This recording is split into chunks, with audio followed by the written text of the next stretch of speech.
Listen, this is my face. Look at my face very carefully. I think I'm living in a science fiction movie, and the reason I'm saying that is that, you know, New York City has a certain rhythm to it. It's sort of like ba-dum, ba-dum, ba-dum, ba-dum, ba-dum.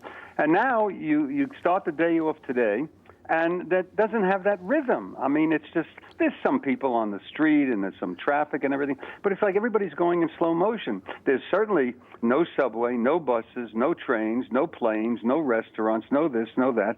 So people might say to you, oh, well, I've seen people on the streets of New York. Yeah, but we normally have 8.5 million people on the streets of New York. Maybe today, and this is just a wild guess, we have like 500,000. So it's really weird. There certainly has been nothing like this in my lifetime. The only thing I could compare it to would be the day of the World Trade Center, you know, another strange day. But this is really a weird day in New York. Peter, I'm fascinated by what you say there. You say you've never seen anything like this because, you know, we know that the east coast of the United States generally gets severe weather. But you say you've never seen anything like this. Yeah, well, I mean, never, and in New York City. I mean, in other words, this is Key West. This is the Gulf of Mexico. This is not New York City. New York City doesn't get this type of severe weather, and when it does, we handle it in a way that we can because it's brick and steel and concrete, and we have the resources, the police. You know, this is not New Orleans.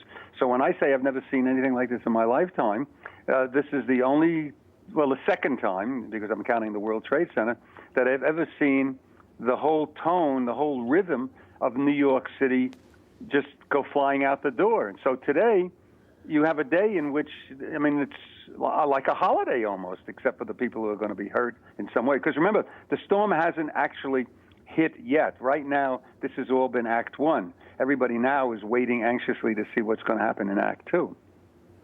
Yeah. Do you think there has been any overreaction by the authorities?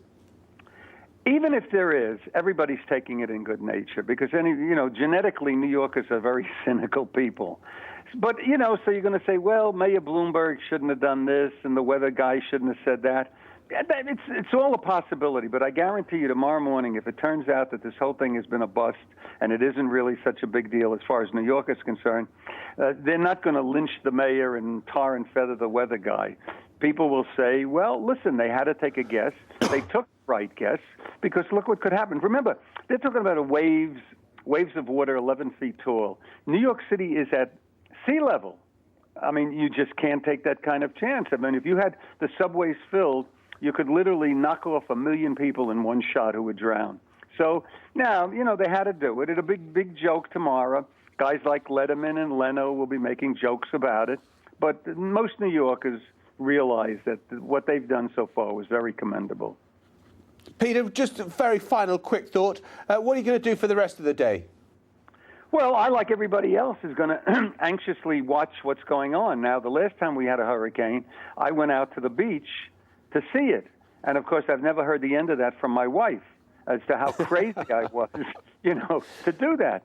And this morning, I figured before she got up, I would sneak out and go to the beach again. Unfortunately, as much as I love her, she got up. So I'm not going to be able to go to the beach. Otherwise, I could have given you a report from the beach.